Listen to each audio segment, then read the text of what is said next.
हाय दोस्तों, नमस्कार। मैं राज लाया आज का करंट अफेयर्स। आज थोड़ा लेट हो गए हैं, वर्क था, सो बिजी थे। पहला क्वेश्चन देखते हैं फटाफट। तारिक रहमान किस देश के अगले प्रधानमंत्री होंगे? तो दोस्तों, बांग्लादेश में अभी संसदीय चुनाव हुए हैं। उनमें 300 सीटों में संसदीय चुनाव कराए जाते हैं और 50 सीटों महिलाओं के लिए आरक्षित हैं, जिनको जो जिस पार्टी जितनी मेजोरिटी से पास होकर जिस परसेंटेज में आती है, तो उन महिलाओं की सीटों को भी प्रतिनिधित्व उतने ही सीटों पर उन पार्टियों को दे दिया जाता है, उतने परसेंट पर ही जितने परसेंट में जीत गए। जैसे किसी पार्टी ने 50% जीता, तो महिलाओं की 50 सीटों में से उसको 25 सीटें प्रतिनिधित्व के लिए दे दी जाएंगी। जिसको पार्टी नियुक्त करेगी उनमें से वो संसद जाएंगी महिलाएं। तो अभी तारिक रहमान किस देश के अगले प्रधानमंत्री बने हैं? तो वो बने हैं अभी बांग्लादेश के। बांग्लादेश के प्रधानमंत्री बने हैं तारिक रहमान। बांग्लादेश में 300 सीटों पर संसदीय चुनाव कराए गए थे। बांग्लादेश नेशनल पार्टी ने 2/3 बहुमत प्राप्त किए हैं, 2/3 से ज़्यादा। खालिदा जिया जो बांग्लादेश की प्रथम महिला प्रधानमंत्री थी, ये तारिक रहमान उन्हीं के पुत्र हैं। जिया उर रहमान का नाम सुना होगा, तारिक रहमान के पिता हैं, जो बांग्लादेश के राष्ट्रपति भी रह चुके हैं। वो इस समय नहीं है, ख़त्म हो गए वो भी। बांग्लादेश की अंतिम सरकार के प्रधानमंत्री अभी तक कौन थे? तो वे थे मोहम्मद यूनुस थे। बांग्लादेश के अंतिम प्रधानमंत्री कौन थे? बांग्लादेश मोहम्मद यूनुस। ठीक है। बांग्लादेश कब आज़ाद हुआ था? तो बांग्लादेश आज़ाद हुआ 1971 में। बांग्लादेश की राजधानी है ढाका। बांग्लादेश की मुद्रा है टका। और बांग्लादेश का राष्ट्रीय खेल क्या है? कबड्डी। Next question.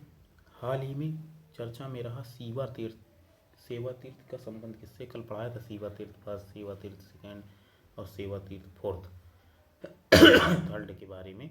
तो 3 तीर्थ बनाए गए हैं, उनमें से सेवा तीर्थ क्या है? पीएमओ कार्यालय का नाम रखा गया है, यानी कि जो अभी प्रधानमंत्री कार्यालय हुआ करता था उसका नाम चेंज करके सेवा तीर्थ कर दिया गया है। तो सेवा तीर्थ कहाँ से संबंधित हैं? प्रधानमंत्री कार्यालय से। प्रधानमंत्री ऑफिस से संबंधित है सेवा तीर्थ। भारत की राजधानी दिल्ली से नई दिल्ली कब बनी थी? 13 फरवरी 1931 को। ध्यान रखिएगा, दिल्ली से नई दिल्ली कब बनी थी, ना कि कोलकाता से दिल्ली। जब पूछा जाए कि कोलकाता से दिल्ली कब स्थानांतरित हुई थी, तो घोषणा की गई थी 1911 में, पर राजधानी दिल्ली कब बनी थी? दिल्ली राजधानी बनी 1912 में। लेकिन पुरानी दिल्ली से नई दिल्ली राजधानी ट्रांसफ़र की गई थी 13 फरवरी 1931 को।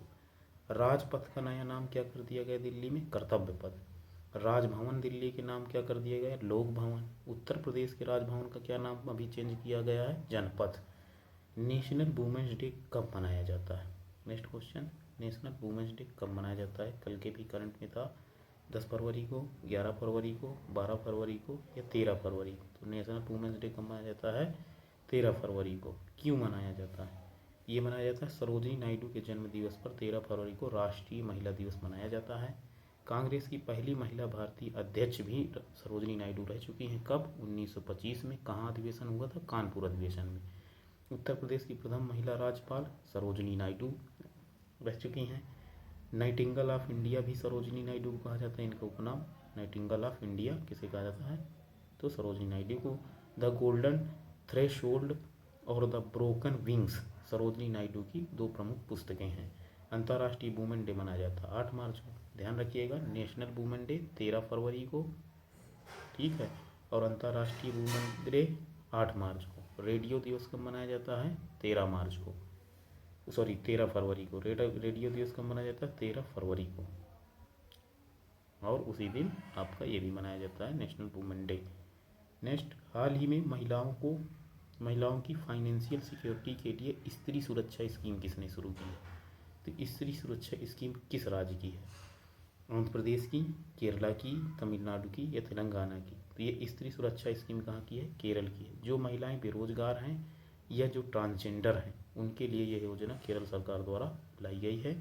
इस योजना में 1000 रुपये प्रतिमाह पेंशन 35 से 60 वर्ष तक की महिलाओं को दिया जाएगा। ध्यान रखिएगा, किनके लिए? बेरोजगार और ट्रांसजेंडर के लिए। नेक्स्ट। हाल ही में लाइसोसोम मल स्टोरेज डिसऑर्डर के लिए पहला सरकारी मदद वाला नेशनल बायोबैंक कहाँ प्रारंभ हुआ? किस रोग के लिए? हाल ही में लाइसोसोमल स्टोरेज डिसऑर्डर के लिए भारत का पहला सरकारी मदद वाला नेशनल बायोबैंक कहाँ किस लिए प्रारंभ हुआ? यह किस बीमारी से संबंधित है? ये lysosomal storage disorder, genetic mutation से, वायरस जनित रोग से, अमीबा से उत्पन्न रोग से या जीवन शैली से जुड़े रोग से? तो ये संबंधित है जेनेटिक म्यूटेशन से। किससे संबंधित है? जेनेटिक म्यूटेशन से। अगला, इस रोग के निदान की हेल्प सरकारी मदद वाला नेशनल बायोबैंक प्रारंभ किया जाएगा। यह जेनेटिक म्यूटेशन से संबंधित बीमारी है।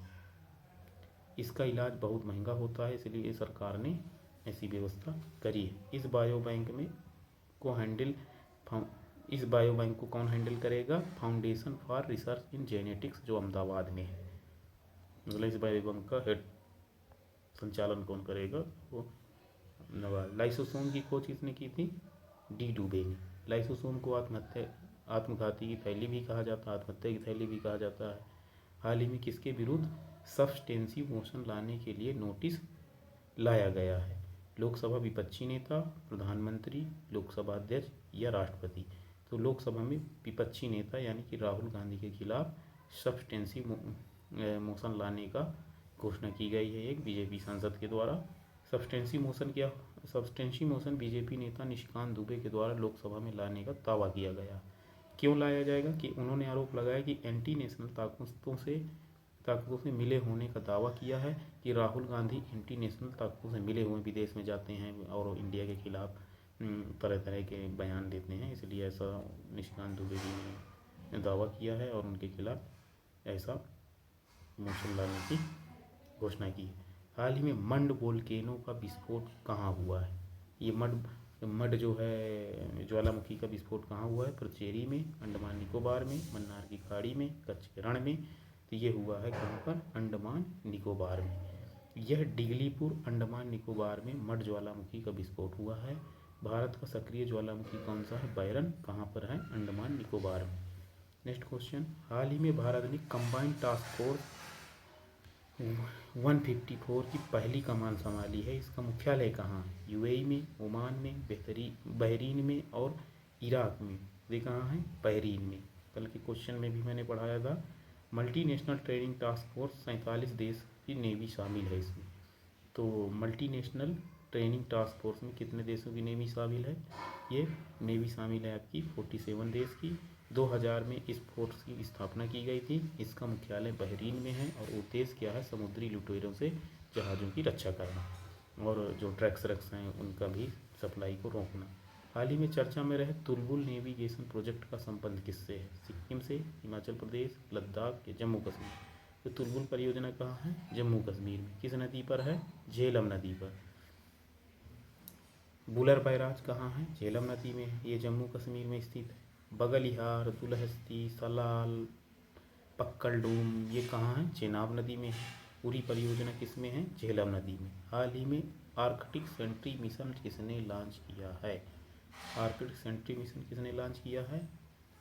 तो बताना है। आर्कटिक सेंट्री मिशन किसने लॉन्च किया है? बताएं। तो आर्कटिक सेंट्री मिशन लॉन्च किया है नासा, नाटो, ब्रिक्स, G7। तो इसको लॉन्च किया है नाटो ने। नाटो ने इस मिशन की शुरुआत की है। नाटो की स्थापना कब हुई थी? 1949 में। नाटो में कुल सदस्य वर्तमान में है 32। नाटो का नवीनतम यानी कि 32वां सदस्य कौन सा है?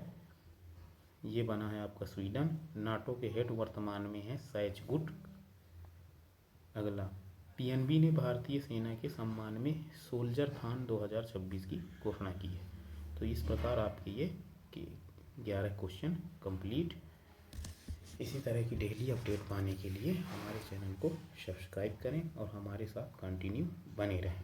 और गाइस, उधर आपको संविधान और पूर्वालोकन का अध्याय स्टार्ट करने वाले हैं। चैनल को इसलिए सब्सक्राइब कर लीजिएगा। फ्री में आपको नोट्स और उसकी क्लास प्रोवाइड कराई जाएगी ताकि आप अपनी तैयारी को और बेहतर कर सकें। धन्यवाद।